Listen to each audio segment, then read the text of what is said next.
Olá, pessoal, muito boa noite. Eu sou o professor Alexandre Bueno Santamaria, sou professor aqui do campus São João da Boa Vista e vou ser hoje o mestre de cerimônias do lançamento dos livros da nossa coleção Acontece nas Modalidades de Ensino. E eu quero dar as boas-vindas a todos vocês. Nós temos pessoas que vieram de muito longe para participar do evento, tem pessoas nos acompanhando pela internet também. Tá? Então, a gente está com muita alegria para poder fazer mais um lançamento aqui do nosso grupo de pesquisas, o Acontece, e é um marco importantíssimo aqui do nosso ano de 2025, né, da pesquisa, da coautoria aqui no Instituto Federal de São Paulo, e é com grande alegria que eu dou início à cerimônia de lançamento da coleção Acontece nas Modalidades de Ensino. Sejam bem-vindos e bem-vindas. E essa coleção é fruto do incansável trabalho do Grupo de Pesquisa Acontece, do Instituto Federal de São Paulo, sob liderança da professora doutora Rosana Ferrareto. E ela reúne 5 obras essenciais para entender como a educação científica impulsiona as modalidades de ensino no atendimento a públicos diferentes, com objetivos diferenciados. E a gente vai agora fazer um bate-papo aqui com várias pessoas aqui na noite. Nós temos vários autores aqui na casa. E eu gostaria de convidar para me acompanhar aqui no palco a professora Rosana, para dar mais informações sobre a obra.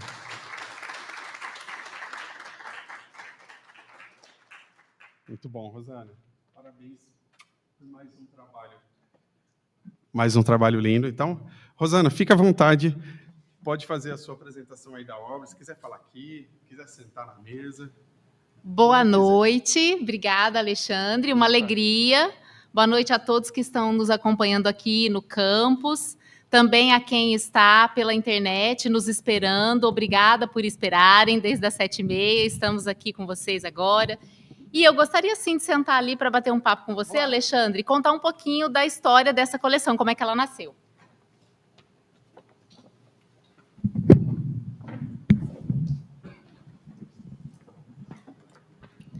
Muito obrigada. Bom, primeiro, vamos mostrar, né, os livros da coleção. Olha que lindos que ficaram. Esse é o livro 1, Acontece na Educação Profissional e Tecnológica.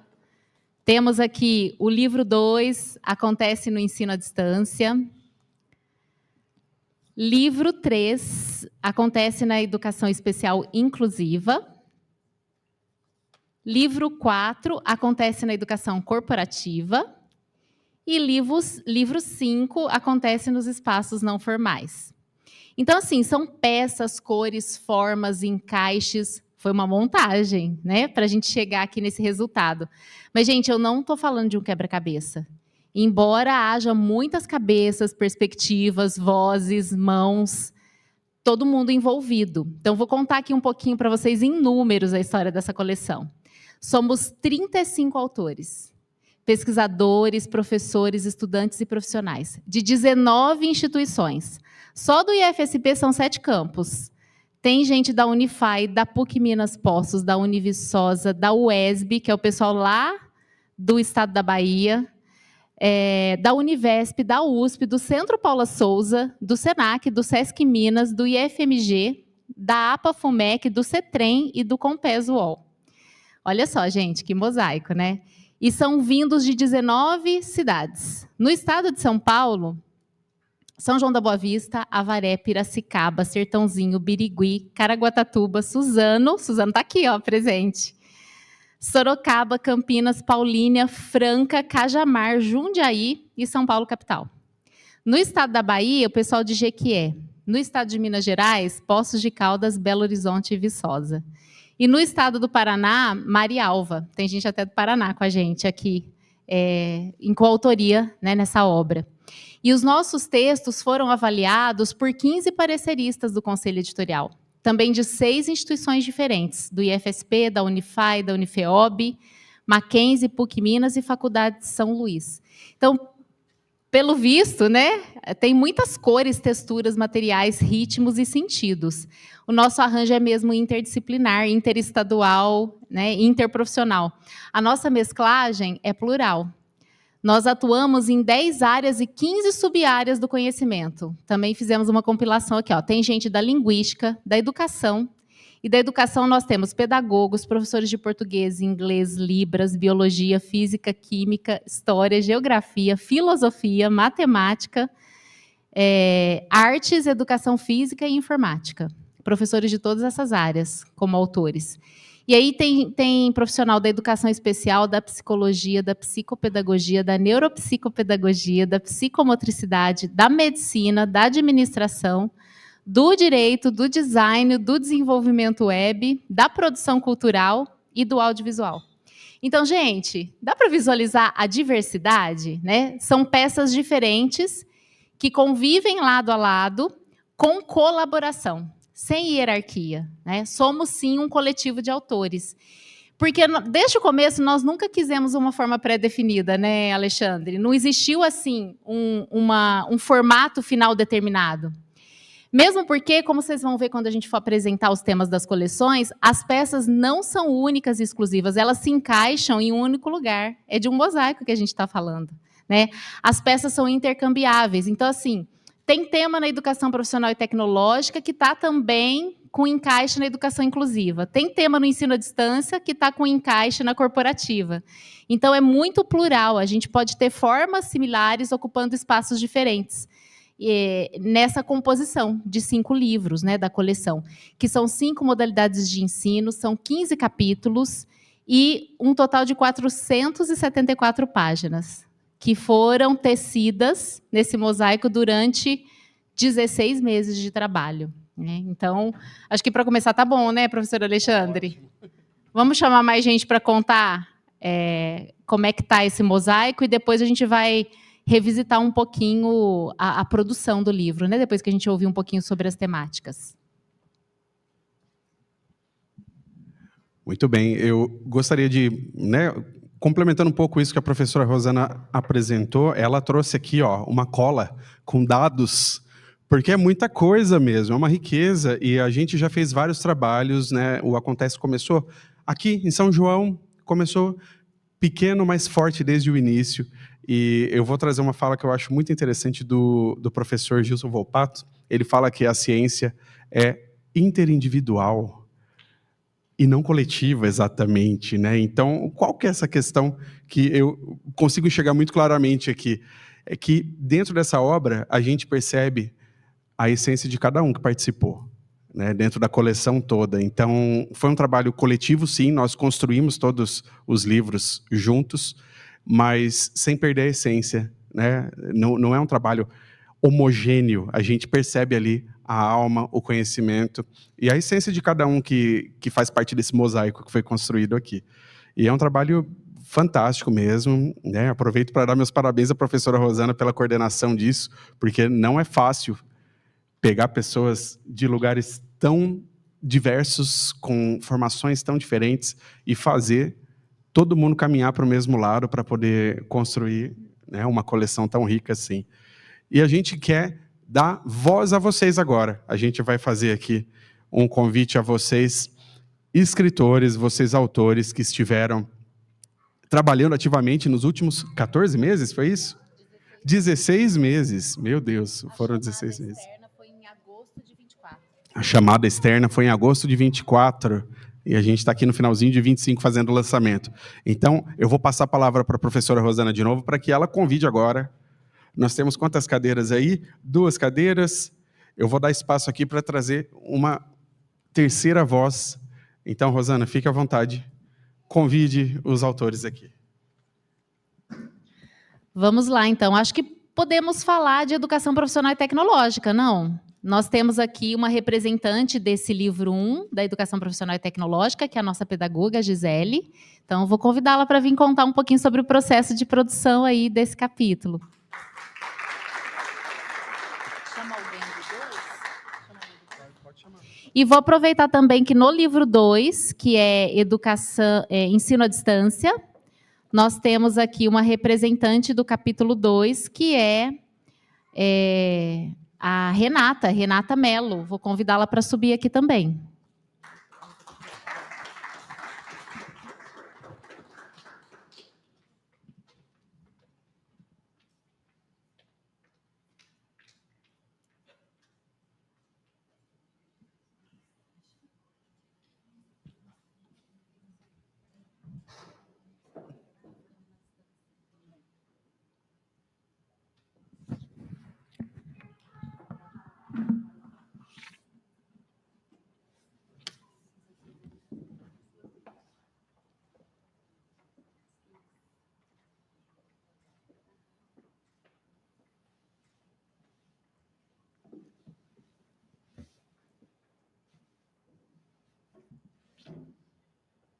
Tudo tranquilo? Tá funcionando? Então, vamos lá, vamos passar a palavra aí para a Gisele. Primeiro, eu gostaria de agradecer, aproveitando aqui a presença da professora Rosana, organizadora desse e-book, e participar dessa produção, primeiramente para mim como pedagoga de uma instituição profissional tecnológica, foi uma grande satisfação, porque eu consegui compartilhar com os meus colegas, e agora registrado no livro, um projeto que a gente começou aqui, com os nossos pares, professores. E foi a primeira inspiração para esse texto que consta nesse artigo, nesse livro aqui. Foi uma formação continuada de professores que partiu depois para uma tese. Né? Na tese, eu consegui sistematizar, aglutinar e aprofundar uma prática que a gente fazia aqui enquanto professores. Para esse livro, particularmente, eu trouxe uma novidade que não é da minha pesquisa. Eu consegui colocar nesse livro aqui um roteiro de como nós, aqui da instituição, professores e pedagoga, nos autoformamos numa comunidade de prática. Então, a novidade para esse texto traz exatamente um roteiro que foi feito numa escola real, com os nossos problemas, com as nossas dificuldades, mas que foi possível, né, dizer de como nós nos organizamos e como aprendemos juntos em autoformação. Por isso, o título, né, se chama Autoformação Continuada de Professores numa Perspectiva Reflexiva. E quando a gente fala de autoformação, é nesse sentido mesmo de coletivo. E colocar nesse livro foi como a gente fez o nosso planejamento, como nos organizamos, como roteirizamos, como trouxemos as nossas práticas e colocamos ela em sala de aula, como compartilhamos. E aí eu acho que ficou bem didático e é destinado para essas professoras, futuras professoras, estudantes, que gostariam de também fazer uma reflexão do que faz em sala de aula, mas na forma coletiva. Eu acho que isso quando se diz em comunidade de prática, é nesse sentido que a gente gostaria que isso ficasse registrado. Que ninguém aprende nada sozinho, né? Principalmente numa escola. E a escola, os valores e as práticas dos professores também é conhecimento do professor, que deve ser registrado e compartilhado. Então, acho que a ideia, mais ou menos, foi essa.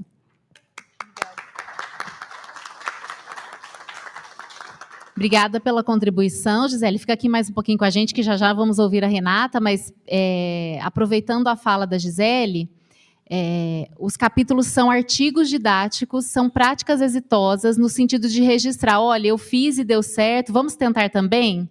Adaptando aí para a sua realidade. E por isso que, então, os capítulos são todos construídos a partir de uma apresentação desse contexto, algumas bases conceituais, porque a gente sabe que a teoria joga luz na prática, sem a teoria a gente não ressignifica aquilo que a gente vem fazendo. E aí depois tem uma sessão mão na massa, com relatos de experiências, como funcionou para mim, e na sequência, sugestões de ferramentas, materiais, recursos, que inclusive estão no website da coleção. Aqui no livro nós temos o link para o website, no canal do YouTube, onde está sendo transmitida a nossa live, na descrição tem o link também. E aproveitar que o Caio, que é o nosso bolsista do Laletec, lá em 2024, quando nós fizemos a prospecção desses autores, ele construiu cuidadosamente esse site para nós. Obrigada, Caio. Então, assim, é um coletivo de autores apoiado por estudantes, é todo mundo junto na instituição, apoiando a educação, a ciência, a tecnologia, as linguagens, a cultura, o trabalho. E então eu vou só antes de passar a palavra para a Renata, que é do livro 2, dar um gostinho para vocês quererem adquirir o nosso livro 1.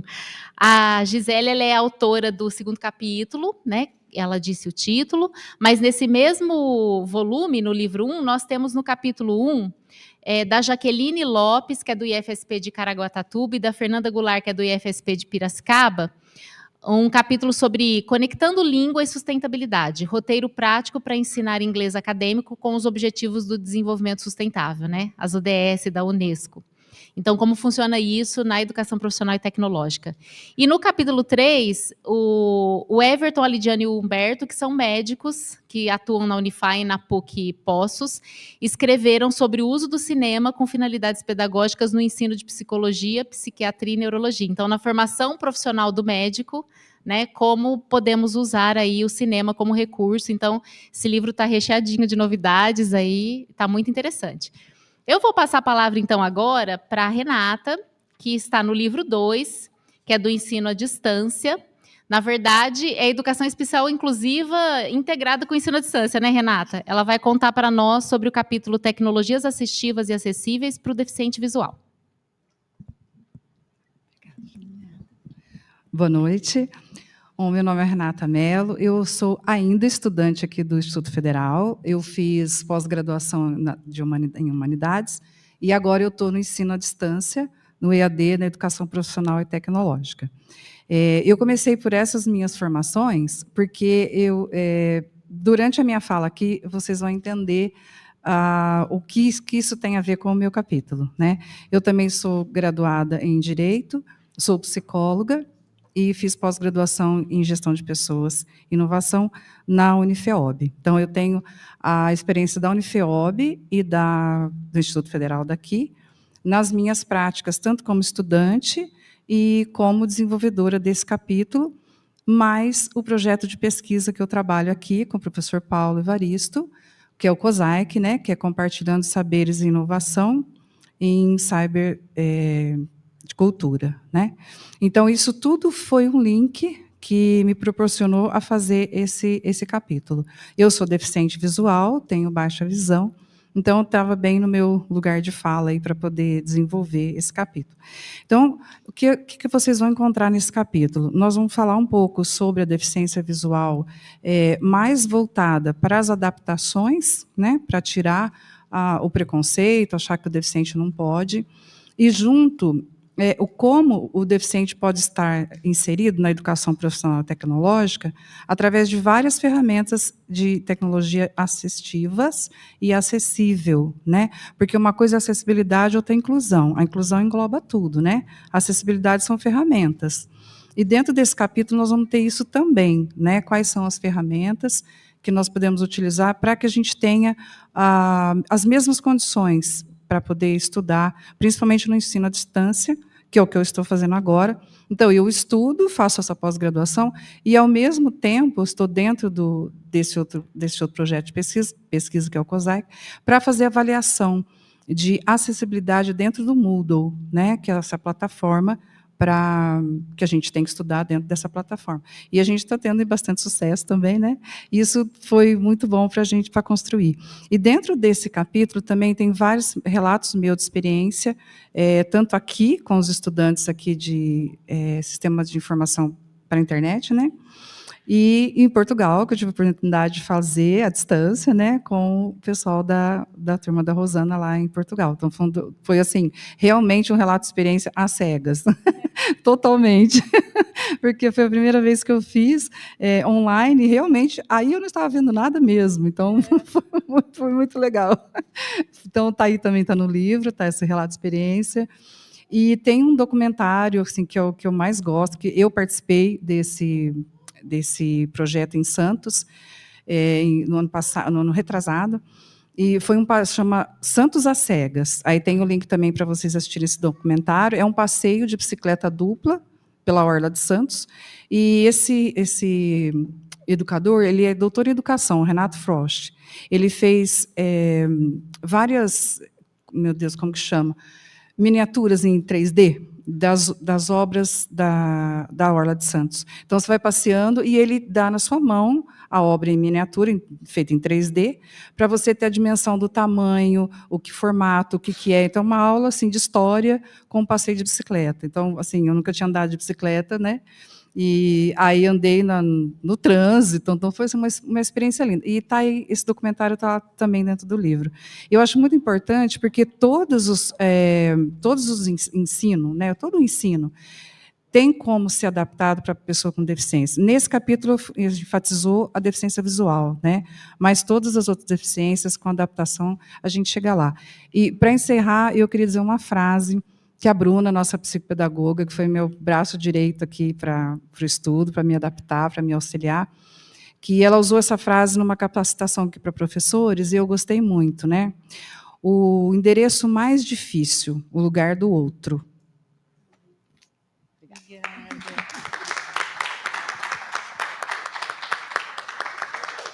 Essa é a Renatíssima. Inquietação é a palavra que a define, né? Eu encontrei na Renata, também emprestando uma frase da Bruna, nossa psicóloga, eu encontrei na Renata uma parceria que eu nem sabia que eu precisava.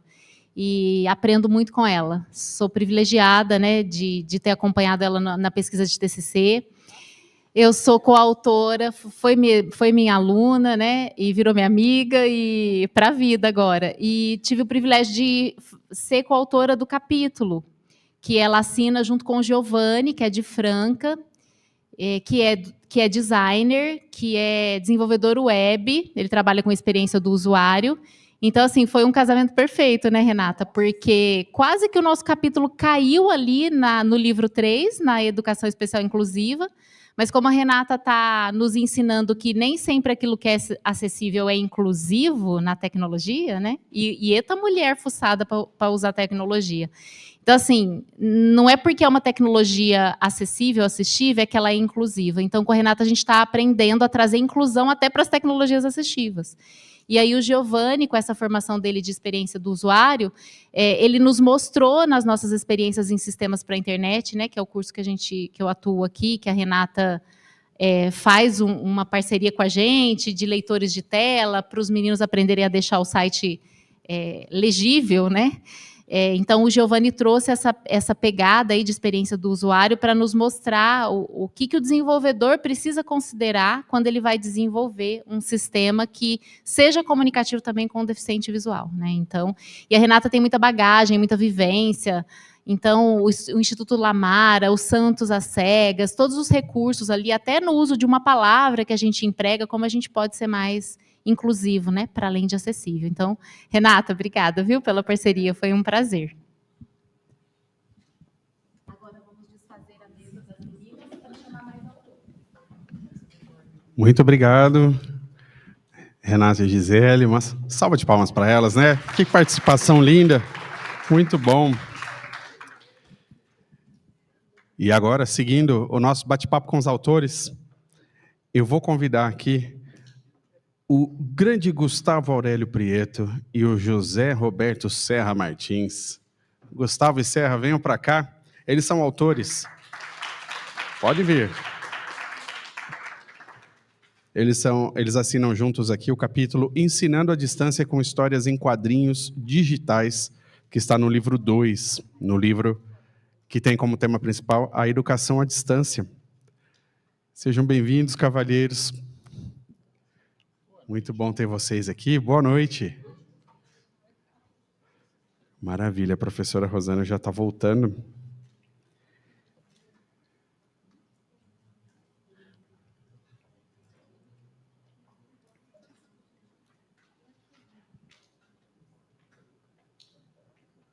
A Renata me ensinou, pode contar do bigode de gato, Renata? Pode, conta no microfone para o pessoal ver.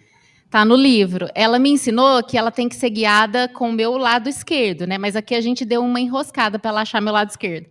Aí ela me ensinou que assim, a pessoa que está guiando vai na frente e é como se ela fosse um bigode de gato. Se eu passar, ela está atrás de mim, eu sou o bigode dela, ela passa. Só que aí a gente não mediu o quadril, né, Renata? Eu passei ali na quina da mesa, ela falou, mas meu quadril é maior que o teu, eu bati. Agora ela vai me xingar se ele ficar roxo o quadril. Desculpa aí, hein, Renata? Acho que não aprendi a lição do bigode de gato direito. Então vamos lá. No livrinho 2 aqui, tem esse capítulo que a Renata apresentou. O primeiro capítulo é sobre os jogos didáticos como potencializadores no processo de tomada de consciência e na formação da autonomia. Que temos o Matheus, o professor Jerry e a professora Luzier, que eles são lá da UESB, que é da Estadual da Bahia, do oeste da Bahia, acho que é do oeste, sudeste da Bahia. E eles nos encontraram no YouTube. eles estavam procurando uma formação sobre análise de conteúdo, encontraram lá uma formação que nós fizemos aí no tempo da pandemia e entraram em contato e viraram nossos parceiros, e eles têm uma pós-graduação estrito sensu em educação científica. E aí depois ofertamos oficinas, né? Depois do nosso primeiro livrinho, dos níveis de ensino, foi publicado em 2022. Em 2023, fizemos oficinas de formação a partir desses livros, e aí quando abrimos a chamada externa em 2024 para a coleção Irmãzinha de Modalidades, eles se tornaram também nossos autores. Mas agora, então, vamos passar para o Ensinando à Distância com Histórias em Quadrinhos Digitais, que temos aqui Gustavo e Serra, que são coautores, né, junto com o Matheus. Então, eles vão defender o capítulo deles, hein?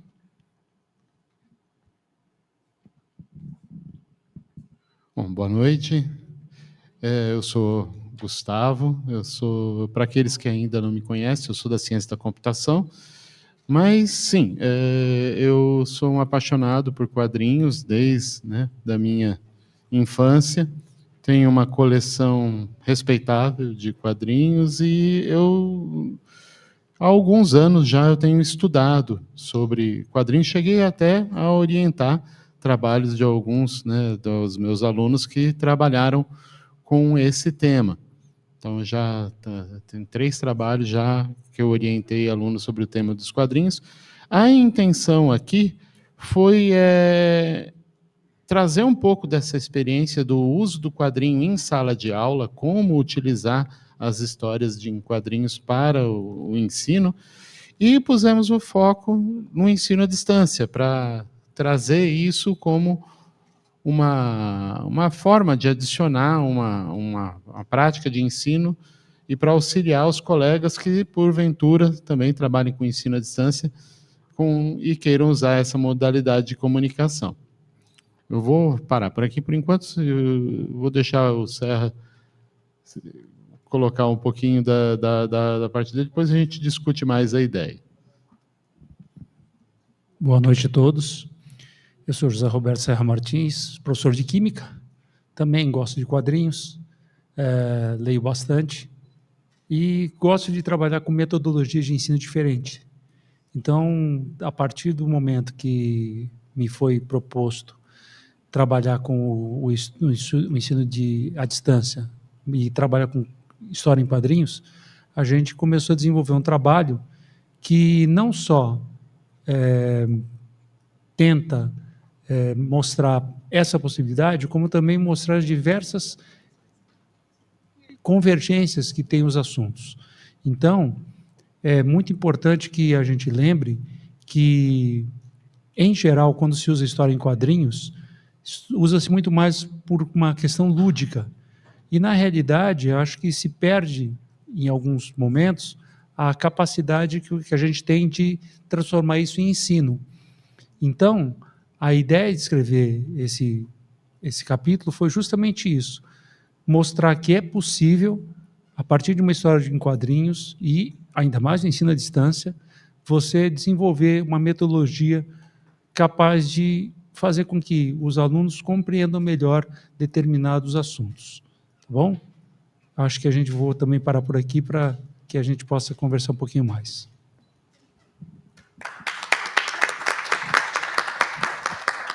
A gente não abriu para perguntas, abre no final. Pode abrir no final. Muito obrigada, professor Serra, professor Gustavo. Está riquíssimo o capítulo de vocês com relação aos recursos, né, que vocês apresentam para uso dos quadrinhos aí no ensino à distância. Inclusive, quero reiterar, no site, esses recursos estão todos clicáveis. Se vocês forem lá em materiais, tudo que está aqui no livro, na seção de recursos, tem os recursos clicáveis lá para vocês poderem usar na sala de aula, né, para o processo de ensino-aprendizagem. Então, muito obrigado. Nós vamos desfazer a mesa do livro 2 para começar o livro 3.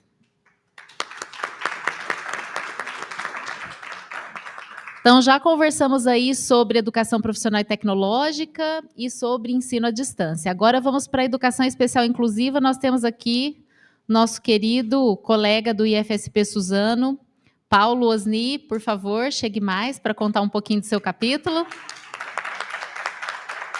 Quem está aí de Suzano acompanhando a gente, ó, livro 3, Educação Especial Inclusiva.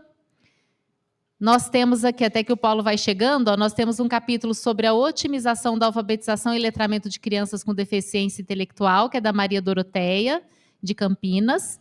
Temos um sobre a elaboração do PEI, né, do Plano Educacional Individualizado para Crianças com Transtorno do Espectro Autista, da Nayara e da Tainá, da Unify. E o Paulo vai nos contar aqui a sua parceria com a Cecília, do Centro Paula Souza, sobre as contribuições da inteligência artificial para a educação especial no âmbito da educação profissional e tecnológica. Vocês viram, né? Estamos na educação especial inclusiva, mas tem um pezinho na educação profissional e tecnológica, na EPT. Vai lá, Paulo, obrigada pela presença, viu? Eu que agradeço. Então, boa noite. Como ela já falou, né, sou o Paulo, sou pedagogo do IFSP Suzano. Bem interessante que ela falou logo no começo aqui sobre mosaico, então não tem como a gente não lembrar, né, que tudo isso aqui que foi construído foi em cima de um mosaico, se a gente for colocar, né? Então, como que eu conheci a Cecília, que faz parceria comigo nesse capítulo? Temos pensamentos diferentes, mas nós temos pensamentos semelhantes, mas trajetórias totalmente diferentes. Nos encontramos, por coincidência, no IFSP Sertãozinho, onde conhecemos a Rosana também, então, e lá, os dois trabalhando em EPT, ela trabalhando na ETEC, eu trabalhando no IFSP Suzano. Fizemos uma parceria, encaixou, como todo mosaico, né, encaixou-se muito bem essa parceria. Hoje, com esse aqui, acho que é o 3º capítulo de livro, são 6 artigos que a gente já construiu nesse meio tempo, né? Hoje, ela, seguindo os estudos dela no doutorado, eu também segui no meu. E, por coincidência, ainda cruzamos com a... Qual é o nome da autora que falou sobre ensino à distância? Renata. Olha que coincidência também, né? A gente falando sobre inteligência artificial... E alguns dos recursos que a gente usou, o exemplo que a gente trabalhou ali foi em cima de um aluno com deficiência intelectual. Só que os recursos que nós usamos foram recursos para pessoa com cegueira, né? Ele não conseguia leitura, a gente sabia que tinha um leitor de tela específico para pessoas com cegueira, baixa visão e cegueira, né? E foi o que a gente usou, um dos exemplos que tem aqui no capítulo, só para dar um trechinho, depois o pessoal lê o livro 3, capítulo 1.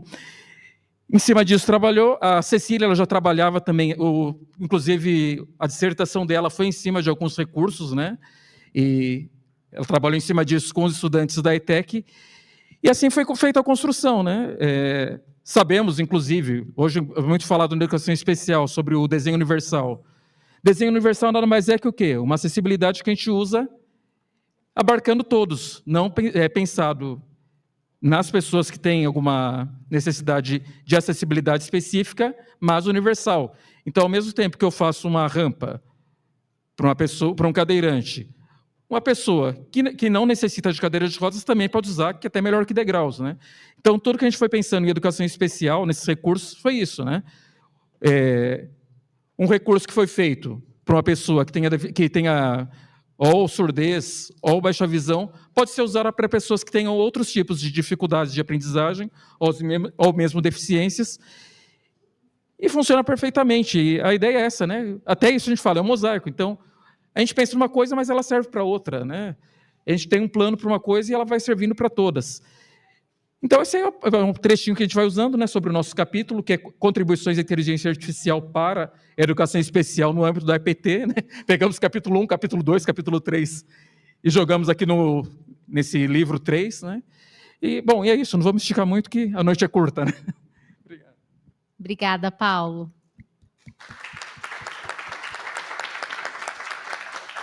Vamos agora, então, desfazer o livro 3 para fazer o livro 4. Livro 4, Educação Corporativa. Nós temos capítulos sobre gestão do conhecimento e cultura organizacional inovadora, sobre inteligência artificial integrando aprendizagem e tecnologia e sobre empatia na comunicação para o relacionamento interpessoal. Então, quero convidar primeiro os professores Elias e Gabriel, que vão falar sobre o seu capítulo acerca da gestão do conhecimento na cultura organizacional inovadora.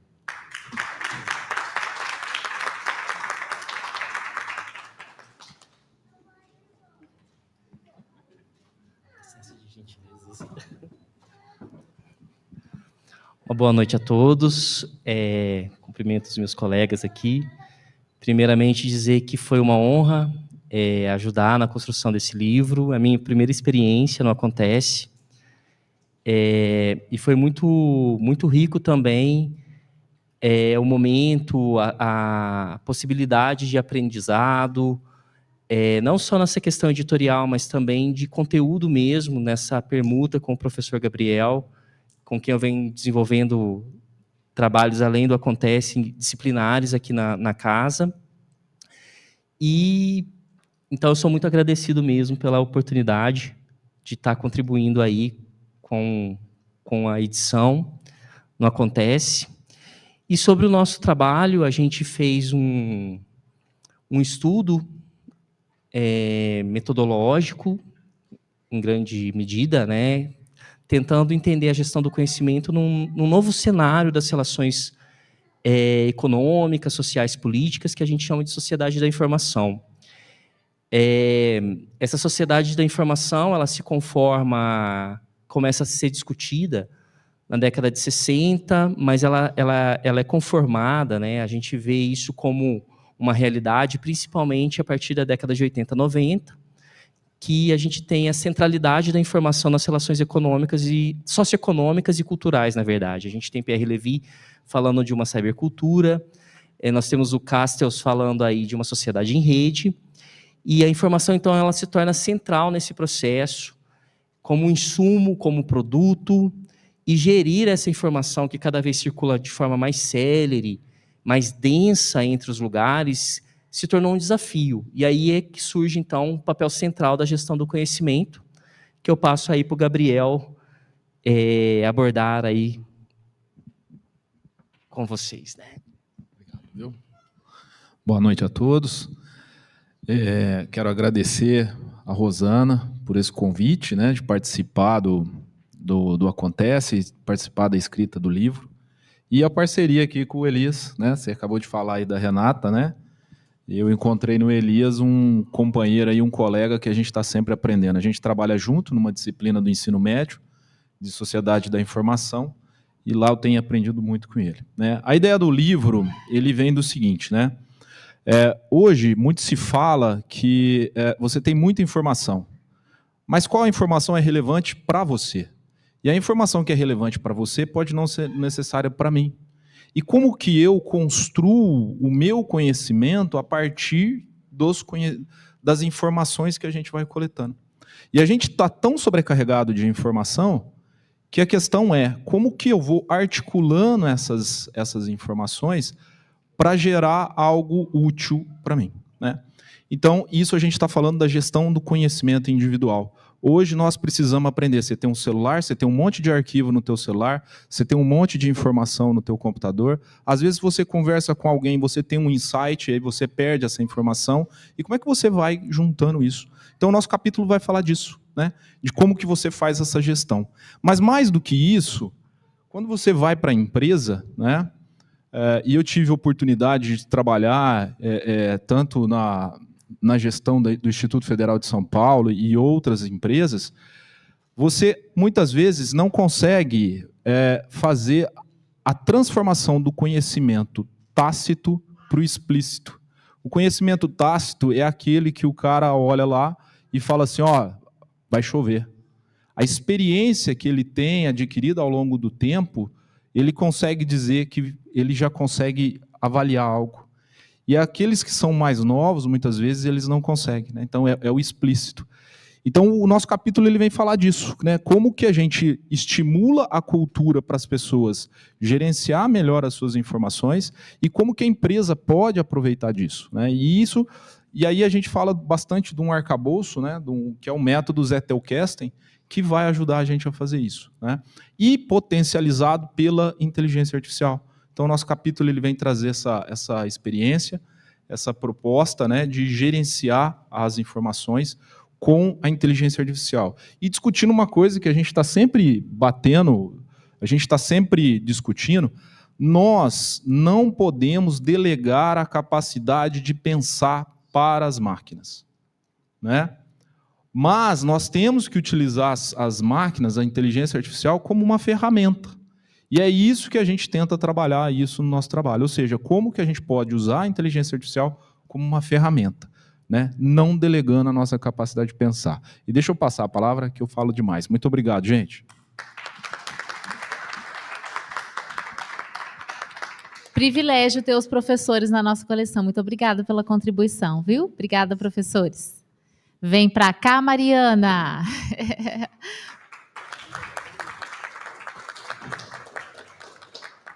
Dando continuidade aqui, chegou a hora do professor Alexandre contar aí da parceria dele com a Mariana, né, no capítulo aí do livro 4, na educação corporativa. Senta aqui perto do seu parceiro, Mariana.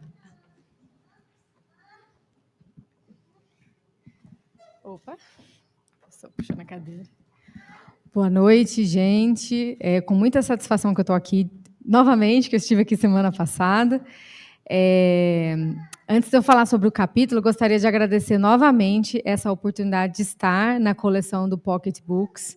Eu participei da primeira edição, da primeira coleção. A gente repetiu a nossa parceria de escrita de capítulo, e, com certeza, a escrita desses livros e a participação no Acontece contribuíram muito para a minha prática docente e também para a minha formação como cientista, né? Desde 2022 eu faço parte do Acontece, tive a oportunidade de fazer parte de várias ações de extensão do Acontece, né, no braço do LALETEC, e de lá para cá eu acho que eu só cresci como docente e como cientista, tanto escrevendo quanto participando dos projetos. Então, né, um agradecimento de novo de poder estar aqui com todo mundo, né? Bem, e agora sobre o nosso capítulo, acho que vou pegar um gancho de novo que o Gabriel falou, acho que eu aproveitei um gancho semana passada também. O nosso capítulo também aborda a inteligência artificial dentro do contexto do trabalho. O título é Educação Corporativa na Era da IA, Caminhos para Integrar Aprendizagem e Tecnologia. Então, a gente sabe que a gente está nesse momento em que a IA é o que só se fala, né? Só se comenta sobre isso, como produzir um bom prompt, como utilizar, mas a gente nem sempre se questiona se a gente está utilizando de maneira crítica. Será que eu deveria estar usando nesse momento? Será que esse uso aqui é adequado para essa tarefa que eu estou fazendo? Será que eu preciso mesmo dessa essa ferramenta nessa hora? Então, essa ideia de olhar para a ferramenta de uma maneira crítica é uma ideia que perpassa todo o nosso capítulo, só que dentro do ambiente corporativo. A nossa ideia foi unir a minha experiência com projetos de inteligência artificial, que eu conduzo lá na FAI, e a experiência do Alexandre com a educação corporativa. Eu vou passar a palavra para ele explicar um pouquinho sobre como essa ideia veio para a gente. E eu também falo demais, então, muito obrigada. Vou passar para você. Ótimo. Palmas para a Mariana, né? Muito bom. Legal, gente. Eu vou falar agora como autor também, né? Eu cheguei aqui na casa hoje como o mestre de cerimônias, mas eu também tenho aqui um capítulo que eu escrevi junto com a Mariana. E, eu já vou cantar a bola, já vou entregar.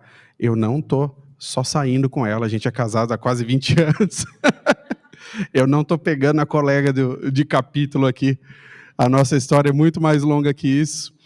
E, né, que às vezes vem indo embora junto, né? A Rosana conhece desde 2006, ela conhece a gente aqui. A gente se conheceu numa pós-graduação lá em Franca, em 2006, faz uns dias já. Viemos nós três parar aqui em São João, né? Então tem algum propósito esse encontro, não é à toa. E escrever com a Mariana dentro do Acontece é sempre uma alegria para mim. Eu estou nessa jornada do Acontece desde a fundação do grupo, né? 2019, Rosana. Olá. O Acontece é de 19, né? Ele é uma espécie de uma consequência natural do LALETEC. Ele ganhou mais braços, ganhou outras vertentes. E dentro desse capítulo que nós montamos, né, vou falar rapidamente aqui, eu realmente trago um pouco dessa experiência no mundo do trabalho, observando os detalhes, né, com uma visão um pouco mais crítica sobre o jeito que a IA está chegando. Eu tenho uma história na educação, mas já tive cargos de gestão, já tive experiências no empreendedorismo, ainda tenho uma experiência empreendedora paralela aos trabalhos aqui do Instituto Federal, e eu vejo muito como que a IA está chegando de um jeito estranho nos ambientes de trabalho. Muita gente realmente está fazendo aquilo que o Gabriel falou que não é para fazer, que é delegar a tarefa de pensar para a máquina. E a gente está começando a ter resultados desastrosos, e eu comecei a enxergar, inclusive, alguns movimentos mais puristas tentando resgatar o trabalho sem IA, né? Então, eu estou trabalhando também numa organização de um livro com algumas profissionais do Rio de Janeiro agora, e uma das regras de ouro do trabalho é nenhum uso de IA vai ser aceito na escrita desses capítulos. E elas tomaram essa decisão, foi uma decisão editorial assim, muito firme, que me chamou a atenção, porque assim, elas são unânimes em olhar a IA como algo que está mais atrapalhando do que ajudando. É claro que elas estão levando para um lado extremo. Eu acho que tem muita coisa boa para a gente tirar da inteligência artificial, da inteligência artificial generativa.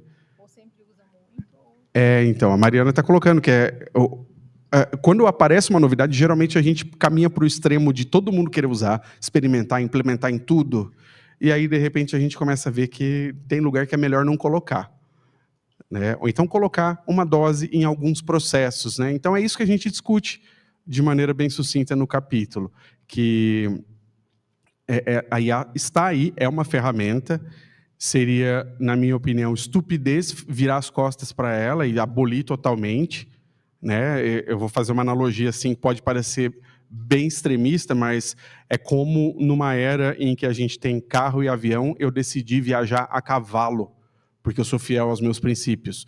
Eu acho que não é por aí, né? A IA está aí, ela existe, ela tem ferramentas interessantes que podem nos ajudar a ganhar tempo, que podem nos liberar de tarefas que tomavam energia, que a gente pode colocar em outras coisas mais criativas, mais humanas, né? Mas ainda é uma zona cinzenta.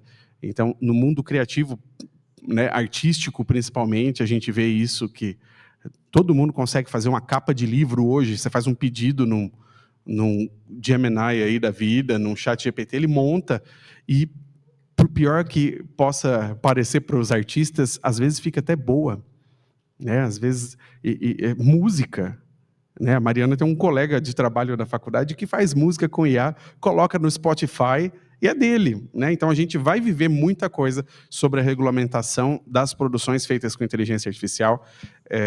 Eu tenho alguns amigos advogados que escrevem e que usam IA, por exemplo, para revisar alguns trabalhos, e pelo fato de ser advogado, né, o Renato, que é um rapaz que eu admiro muito, um escritor, ele coloca uma nota na ficha técnica do livro falando que a inteligência artificial foi utilizada para determinados processos na construção do livro, e ele lista quais foram os processos, porque ele não quer que a IA tire o brilho do trabalho intelectual dele, porque qualquer um pode escrever mandar um livro, né? Tem empresas que escrevem livro por R$ 49,90, coloca o seu nome na capa e você vira autor. E a gente ficou 16 meses, né, trabalhando para fazer um capítulo aqui, né, dentro de uma coleção.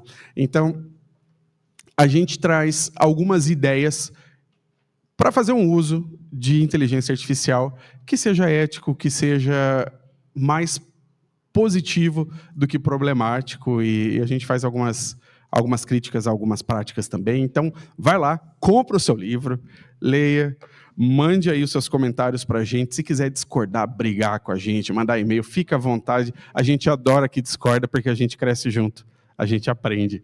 Tá bom? Então, agora o Alexandre Autor vai dar espaço para o Alexandre Mestre de Cerimônias. Vamos desfazer a mesa do livro 4. Muito obrigado. Obrigado, Mariana. Muito bem. E agora...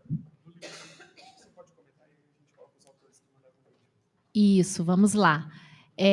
Eu só queria, para finalizar aí o livro 4, tem um capítulo que 2 estudantes foram minhas coautoras. Nós falamos sobre a empatia na comunicação, no relacionamento interpessoal na empresa. Então, a Anne, que fez de forma autoral a arte gráfica, a capa, todo o conceito do livro.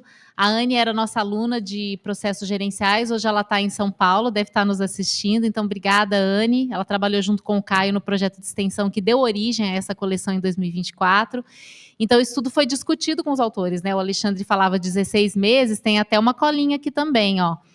Isso foi um projeto de extensão em 2024, né? Junto com o Caio, a Anne, o Vitor, o Iago, nós prospectamos os autores. A Anne fez o projeto gráfico também conversando sobre o conceito da obra.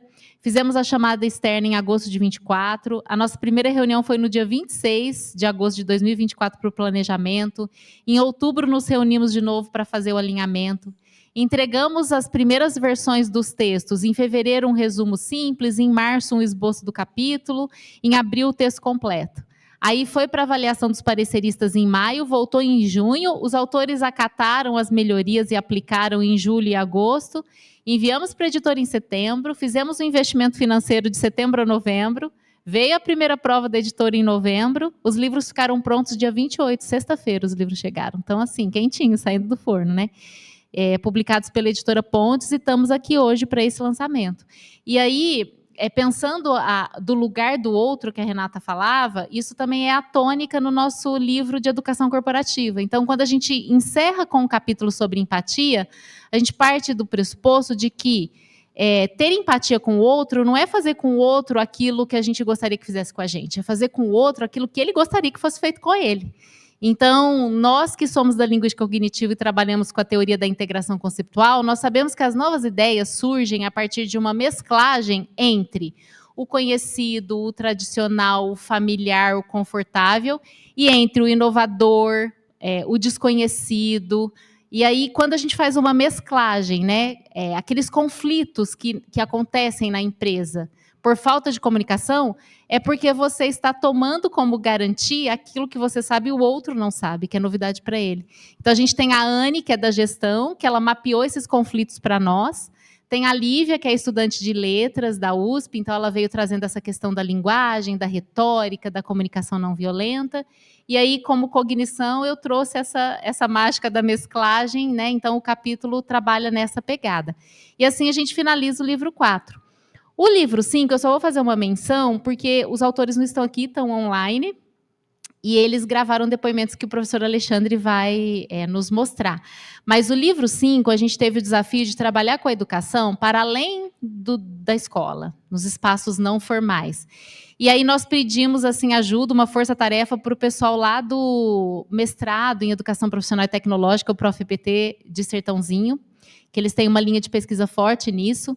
Então, a gente tem um capítulo que é sobre as relações de trabalho com surdos. Então, tem um professor nosso que trabalha com Libras no campo de Birigui, que foi pesquisador, fez um produto educacional, uma cartilha, para poder trazer acessibilidade nos espaços não formais, né? Porque a Renata estava falando de ensino na escola, né? De educação acessível dentro da escola e fora da escola, né, para profissionais. E aí tem um outro capítulo também do pessoal do Sertãozinho sobre ações educativas e justiça restaurativa, que conversa aí com o espaço do direito, né, do jurídico. E tem os processos pedagógicos em mediação cultural, que a gente tem a Larissa, a Valéria e a Vânia falando sobre a arte, né, a arte e educação. E, então, só queria registrar aí a participação dos autores muito queridos, né, desse livro 5, que ficou muito rico. E devolvo a palavra, então, ao professor Alexandre, que vai conduzir aí as apresentações dos online. Legal, Rosana. A gente segue agora para assistir algumas participações de autores que não puderam estar aqui hoje, mas que mandaram o seu vídeo. São vídeos curtos, mas muito ricos. Então, é hora de colocar aqui. E eles não são só do livro 5, né? Tem um mosaico, tem autores de outros livros também aqui. Eu vou pedir aqui para o Silas colocar para a gente, por favor. Olá, tudo bem? Sou o Rafael Estraioto Midim, esse aqui é o meu sinal, professor de Libras no Instituto Federal, Campus Birigui. mestre em Educação Profissional também pelo Instituto Federal. Tive a oportunidade, a honra de participar da produção de um dos capítulos nessa coleção, o capítulo intitulado Relações de Trabalho com Surdos por meio da Educação Profissional e Tecnológica, uma proposta de intervenção. Representa aqui também a professora Eva Cristina Francisco e o professor Jefferson Carreiro do Carmo, que colaboraram na produção desse artigo, na produção desse capítulo, melhor falando. Esse capítulo, ele busca tratar de como que é o convívio da pessoa surda no ambiente de trabalho com pessoas ouvintes. Então, como que são as relações de comunicação entre pessoas surdas e ouvintes no ambiente de trabalho. Ele reflete a minha relação com a comunidade surda e também com o norte que eu tenho no meu trabalho, que é a empatia. Então, esse aqui é o sinal de empatia que eu busco ter como caminho. Então, eu quero que vocês reflitam um pouco, para como que seria o sentimento, a sensação de cada um de vocês, convivendo com pessoas que vocês não conseguem se comunicar. Imaginem vocês cercados por pessoas que falam russo e vocês não conseguem falar, não conseguem entender nenhuma palavra, nem expressar nenhuma palavra, conseguem ter nenhuma comunicação. E essa situação, ela se dá por horas, por dias, por meses, por anos. Então, toda a sua vida, a sua relação de trabalho, todo dia, de segunda a sexta, convivendo com pessoas que você não consegue conversar. Já imaginou essa situação? Então, leia o meu capítulo para você poder compreender um pouco como que é a vida de um surdo convivendo com pessoas que não falam a sua língua. Obrigado, até mais. Olá, eu sou Matheus Souza de Santana, mestre em Educação Científica e Formação de Professores pela Universidade Estadual do Sudoeste da Bahia, UESB, e vou apresentar um capítulo intitulado Os Jogos Didáticos como Potencializadores no Processo de Tomada de Consciência e na Formação da Autonomia. Esse capítulo foi escrito em parceria e em coautoria junto ao professor doutor Gerry Adriano Pinto de Andrade e professora doutora Luzier Maria Fitnet Gomes, ambos docentes da mesma instituição. O nosso texto destaca a relação entre jogos didáticos, tomada de consciência e autonomia na perspectiva piagetiana. Em nosso capítulo, nós trazemos um exemplo prático e concreto que aborda de uma maneira muito leve, lúdica, interativa, participativa, onde os conteúdos de biologia celular podem ser compreendidos de uma forma muito mais didática e dinâmica, uma vez que os conteúdos e conceitos são muito abstratos e complexos. Nós apresentamos, então, um jogo chamado o jogo do ciclo de divisão celular e ensinamos o passo a passo de construção desse jogo, a construção do tabuleiro, das cartas, dos dados que são temáticos, para facilitar a compreensão desses conteúdos e conceitos, como, por exemplo, interface, citocinese, pontos de verificação, mitose. O grande mérito é mostrar como o processo cooperativo de criação do jogo desenvolve autonomia moral, intelectual e tomada de consciência dos participantes. Os jogos são ferramentas poderosas porque transformam a aprendizagem, estimulam a cooperação, o raciocínio e a autonomia. Os jogos colocam o estudante no centro do processo dessa construção de conhecimento. Queremos também agradecer pela parceria e colaboração entre os grupos de pesquisa, a Contec, e também o grupo de pesquisa em Educação Científica e Psicologia Genética, uma parceria que já dura mais de 3 anos e que possibilita essa interação e essa troca de conhecimentos e construção de saberes. Destacamos e agradecemos pela colaboração e contribuição da professora Darlene Colares, professora da FACED da UFRGS, que nos apoiou com sugestões de filmes que tratam sobre o tema da cooperação e como que pode ser trabalhado pelos professores. Obrigado por acompanhar essa apresentação. Esperamos que essas ideias possam inspirar novas práticas pedagógicas com o uso de jogos didáticos. Boa noite a todos, me chamo Vânia Gomes, sou formada pelo Instituto Federal de São João da Boa Vista. Tive a oportunidade de escrever esse capítulo de livro junto com a Larissa Freitas, formada pelo SESC de Minas, e com a Valéria Freitas, formada pela Fundação Mineira de Educação e Cultura. Nós escrevemos o capítulo 2 do livro 5, intitulado como Processos Pedagógicos e Mediação Cultural.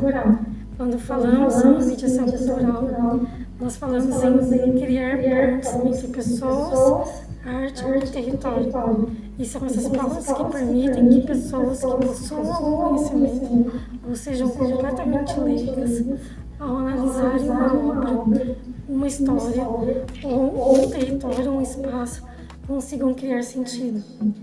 Nós falamos neste capítulo dos processos pedagógicos de aprendizagem em espaços não formais, como museus, bibliotecas e centros culturais. Quando falamos em aprendizagem, aqui ela não ocorre por meio de quadros, provas ou então lição de casa. O processo de aprendizagem ocorre a partir da experiência do indivíduo, ou seja, a partir do ver, analisar, refletir, conversar, comparar com a história do aprendiz. Nesse sentido, aqui entra a linguística cognitiva, em que Abreu vem nos lembrar que, quando falamos de aprendizagem e das suas relações, essas relações elas acontecem a partir da linguagem, memória, imaginação e emoção. Então, quando falamos em aprendizagem que se baseia nas experiências anteriores do aprendiz, nós falamos também em três movimentos simples, porém eficazes, em que ocorre na mediação cultural, em que são eles: o ver, observar, entender e criar. No primeiro momento, nós temos a apreciação. Em segundo momento, nós temos a contextualização do objeto aprendido.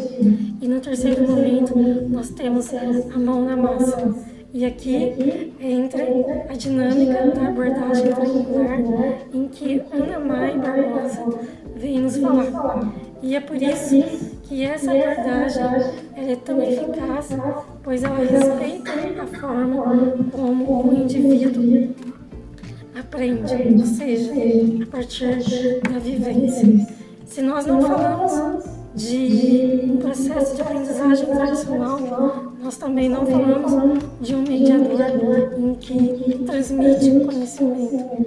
Aqui nós temos um mediador cultural, que seu papel ele é articular, promover reflexões, diálogos, diferentes perspectivas, escutas para que o indivíduo que está ali naquele momento, absorvendo aquele conteúdo, ele se sinta pertencente ao objeto aprendido e assim, envolvido, ele consiga ter o que Magda Soares chama de letramento social.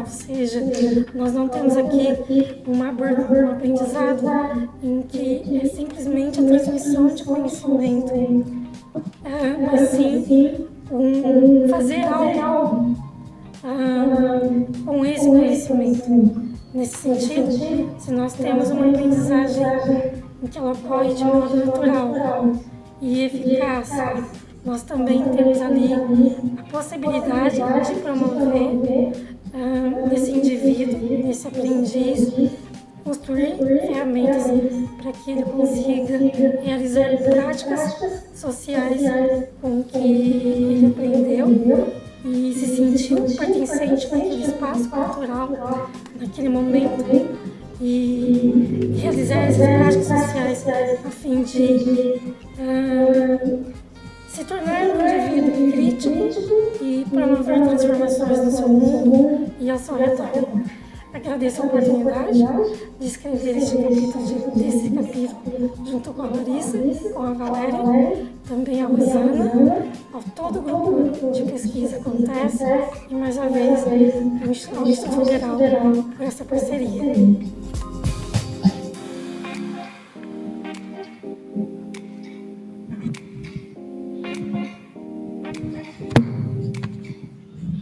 Muito bem, a gente viu aí as falas, então, do Rafael, do Matheus e da Vânia, que não puderam estar aqui, mas mandaram, né? Tiveram o carinho de mandar um vídeo aí para trazer a participação deles aqui para a noite. E, Rosana, chegou o momento, então, do lançamento oficial dos nossos livros, tá? Então, quero anunciar agora, oficialmente, que a coleção está disponível, ela está à venda no site da editora Pontes. Isso. Nós temos aqui também, com desconto especial, né? Ali no fundo, Rosana, o Alencar está ali com os livros, também com... Isso, temos as duas coleções. Isso, e nós temos alguns brindes aqui para fazer o nosso sorteio. Tá, então...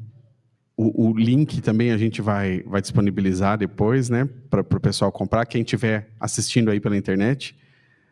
Então, agora é hora da gente fazer, então, a nossa entrega dos brindes. É isso? Vamos lá. A gente vai fazer uma dinâmica bem criativa, porque nós não distribuímos números para vocês, não fizemos nenhuma ação especial para os brindes. Tem de presente as duas coleções. Mas nós temos as duas coleções aqui de presente. Peraí, calma. Se a gente perguntar, quem sabe fala o nome das 5 modalidades. Aí, boa. Aí depois tem que pensar num deles. Tá. Valendo, hein? Então vai lá. Então, quem sabe o nome dos 5 níveis? Pode ser. E das 5 modalidades? Quem subir aqui no palco primeiro e falar. Muito bem. Concurso cultural. Concurso cultural, né? É igual quando você vai no supermercado no final do ano, eles perguntam qual é a rede de supermercados que tem os melhores preços. Aí tem lá o nome do supermercado e outros. Aí você vai lá e faz o X no outros, né? Só para não ganhar. A gente vai fazer um concurso cultural, que é o seguinte, valendo... Qual que vai primeiro, Rosana? Vamos que você acabou de nascer. O que nasceu agora. O nosso filho mais novo. Vai ganhar a coleção toda, e olha só, é a coleção toda, não é só um livro. Quem subir aqui ao palco e souber de cor, conseguir falar para a gente quais são as 5 modalidades de ensino. Além de falar, tem que subir no palco. Além de falar, tem que subir no palco, pegar o microfone e falar na frente de todo mundo. 1, 2, 3 e valendo! Nossa, vai dar tumulto, briga. Calma aí.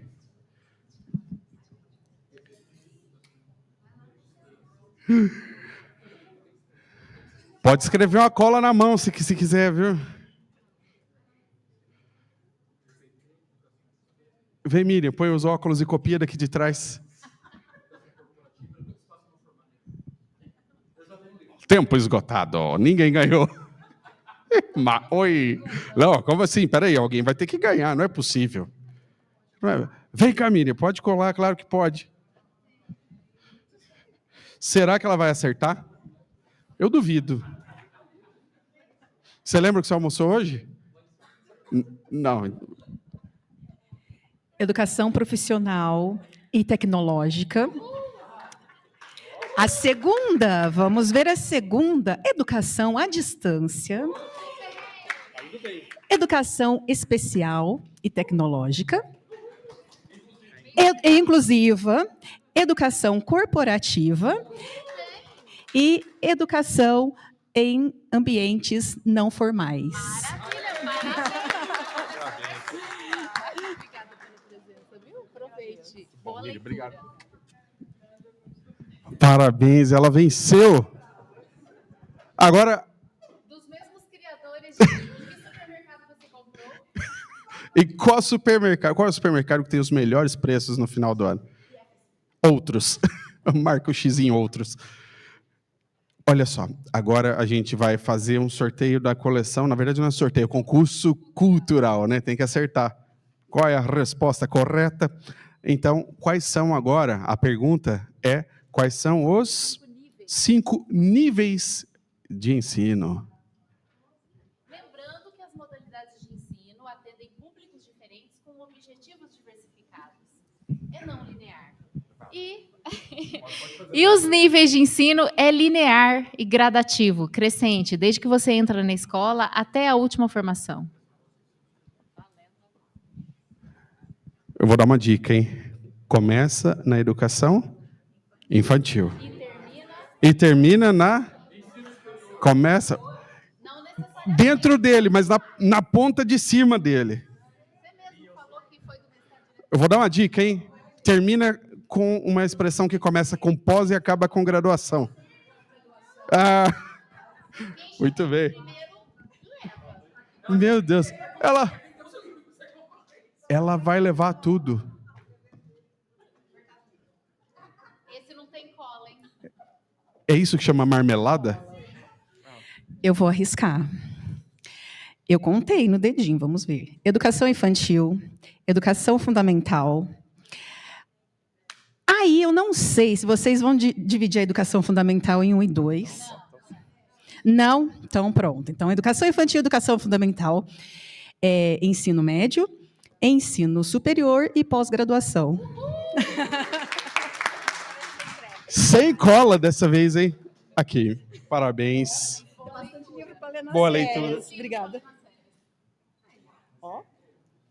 Muita leitura para as férias ela vai levar. Isso é a professora de outro nível, a Miriam, né? Está aqui investindo na formação.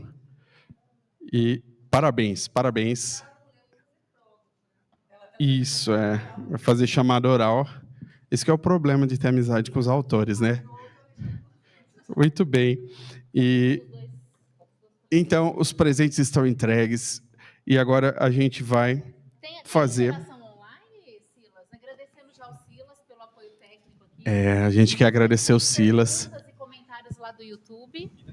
E daqui também a palavra está franca. Quem quiser dizer alguma coisa ou perguntar, diga para nós, Silas, se tem interação online. Se não, vamos daqui. Sugestões, reclamações.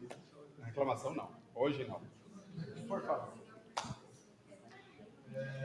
Boa noite, meu nome é Richard. Primeiramente, queria parabenizar todos vocês, professores, doutores, que fizeram a participação do vídeo e essa comunicação. Eu tenho uma pergunta que a professora Rosana falou, que teve alguns alunos que participaram do projeto. Eu queria saber se teve outros, com relação a outros professores também que participaram. Tivemos. Vamos... Obrigada, viu? A pergunta? Quer vir aqui fazer, Richard? Come here, please. Vamos lá, então. Richard, nosso estudante da Engenharia de Controle e Automação, vai fazer-nos a pergunta aqui. Vai lá, Richard. Obrigada, hein? Boa noite a todos. Meu nome é Richard. Primeiramente, eu gostaria de parabenizar a todos vocês, professores, doutores, que fizeram a publicação do livro. E, como a professora Rosana disse durante a apresentação, foi que teve alguns alunos que participaram da produção dos livros. Aí eu gostaria de saber, perante aos outros professores, se também teve alunos que participaram. Obrigada, viu? Os professores... Gustavo, você podia responder, porque eu estava passando os olhos aqui pelos sumários dos livros. Em todos os livros da coleção tem participação de aluno e aluno egresso. Quer contar um pouquinho a experiência do Matheus, Gustavo? O Matheus que falou aqui no vídeo, que é lá do sudoeste da Bahia, ele é estudante do professor Gerry e da professora Luzier. Então, quer dizer que lá teve também participação de aluno. E teve um aqui com o Serra e o Gustavo. Olha, são vários, né? Tem algum, não sei todos, porque eu não sei de cor todos os nossos autores, mas No meu capítulo, né, o meu do Serra, um ex-aluno do TSI, o Matheus. O Matheus, a parte que ele trabalhou justamente foi com o que a Rosana ressaltou, ele trabalhou com as ferramentas que seriam possíveis você trabalhar online para você produzir quadrinhos. Então, ele fez repositórios, foi a parte que ele trabalhou, e também a parte de ferramentas que você pode utilizar, Powtoon e outras ferramentas que você pode utilizar para produzir quadrinhos. A Vânia, eu lembro da Vânia também, que acabou de aparecer aqui. A Vânia também é nossa ex-aluna do TSI, Tecnologia em Sistemas para a Internet, e também foi a nossa aluna na pós-Informática na Educação. Muito bom. Olha, em todos os livros aqui, eu estava olhando, foi uma pergunta muito interessante, viu, Richard? Porque esse mosaico se faz também com peças, né, em vários momentos aí do processo de ensino-aprendizagem. Então, aqui no livro 1, nós não temos participação de estudantes, ó. Quase todos, então. No livro 2 tem a Renata, que foi nossa estudante, tem o Matheus, lá da Bahia, que é estudante dos 2 professores de quem ele é coautor. No capítulo que o Gustavo falou, é o Matheus daqui, são 2 Matheus, né? O Matheus daqui, que fez o TSI conosco, agora ele é professor do Senac, hoje ele está dando aula, ele não conseguiu vir. No livro 3, nós temos a Tainá, que foi estudante da Nayara, lá da Unify. No livro 4, nós temos a Ana e a Lívia, que são estudantes no capítulo que eu fui coautora delas. E no livro 5, nós temos a Vânia e a Larissa, que ambas foram estudantes aqui. E o capítulo do Rafael, ele foi estudante da professora Eva e do professor Jefferson. E o capítulo da professora Riama, o Rômulo foi estudante da professora Riama. Então, assim, é uma parceria frutífera, né? Essa colaboração, as perspectivas, os pontos de vista aí da parceria estudante-professor, e acontece muito, não acontece, né? E essa chamada para esse livro foi uma chamada externa aberta. Nós lançamos no Instagram do Acontece em agosto de 2024. Estamos gestando uma nova coleção. Quem quer participar? Então, aqueles profissionais, professores, né? Porque não temos também só professores e estudantes. Temos médicos, temos pessoal do design, de outras áreas do conhecimento, além da educação. Então, quem quis participar, veio, se achegou, a gente agregou e montou um mosaico. O Silas, que está aqui também, agradecer a presença. Ele foi do Acontece do primeiro livro, né? Do nosso livro mãe. E aí depois a gente teve os filhotinhos que foram as coleções. Então, ele também foi nosso estudante do TSI, está aqui prestigiando as outras coleções que vieram depois, mas ele é autor do nosso primeiro livro também, né? Então, muito obrigada. Parabéns aos estudantes.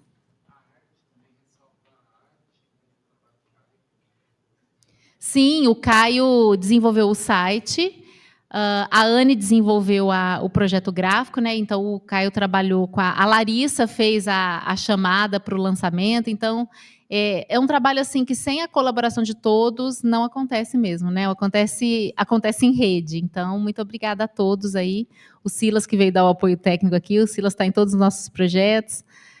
A Gleice está aqui, é da extensão, né, do Laletec, veio nos prestigiar. Então, muito obrigada a todos. Muito bom. O pessoal do chat está agradecendo. Perguntas não chegaram aí? Mais alguma pergunta daqui, pessoal? Curiosidade? Bastidores. Vocês querem colocar o nome na lista dos próximos livros? Né? Ficou com vontade, né, Richard? É sempre a cada 3 anos, né? Então, a gente publicou o último em 2022. Nós temos uma meta de a cada 3 anos publicação de livros, né? E intermediariamente, aí, entre esses 3 anos, a gente trabalha mais com publicação de artigos, participação em congressos, mas o último foi em 2022, o primeiro foi em 2019, depois foi 2022 e agora 2025. Então, se a gente seguir na mesma meta aí, daqui 3 anos deve ter novidade.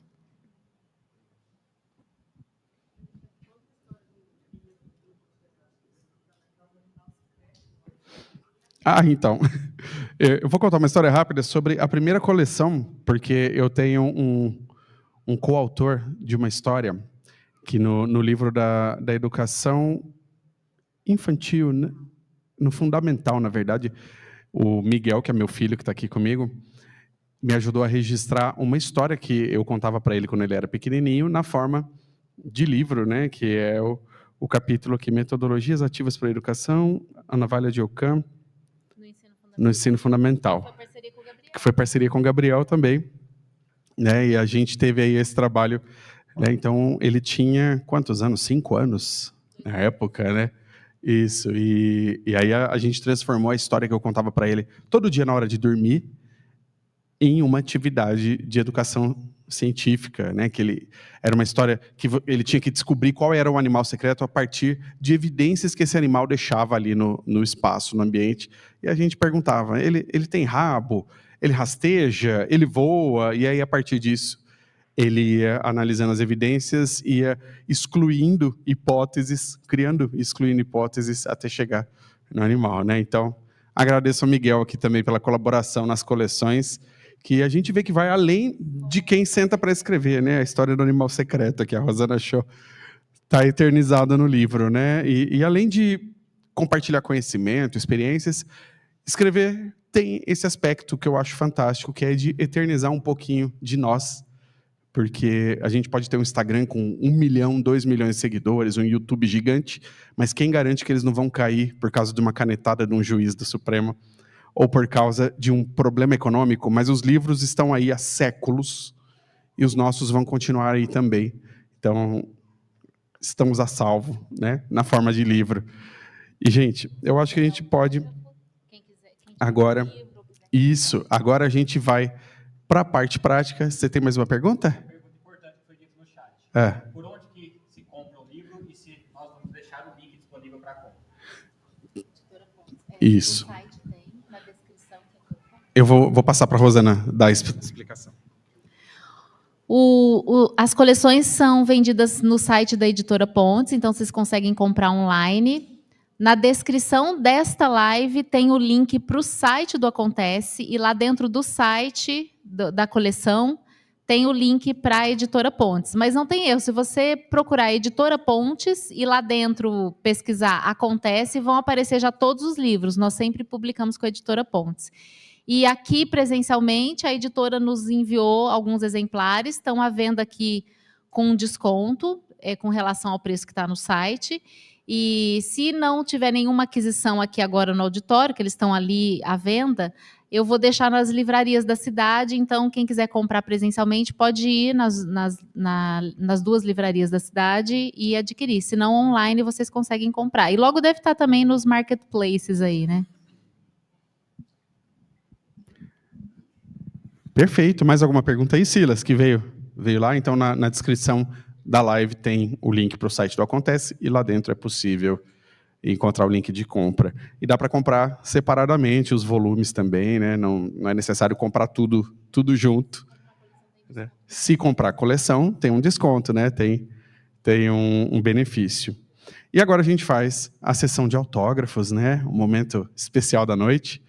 Então, a Miriam tem 10 livros aí para pegar autógrafo, tem mais livros ali, e é hora de finalizar os trabalhos, Rosana. Então, vou convidar todo mundo agora a participar dos autógrafos, bater um papo com os autores, estamos aqui à disposição também, todos os autores que estão aqui presentes, e podemos caminhar para o nosso encerramento solene. E isso, eu agradeço demais a gentileza de todos que estão aqui conosco, todo mundo que está nos acompanhando também pela internet. E a pesquisa continua, e o Acontece segue transformando a educação. Muito obrigado pela presença de todos, e até o próximo lançamento. Muito obrigado, gente.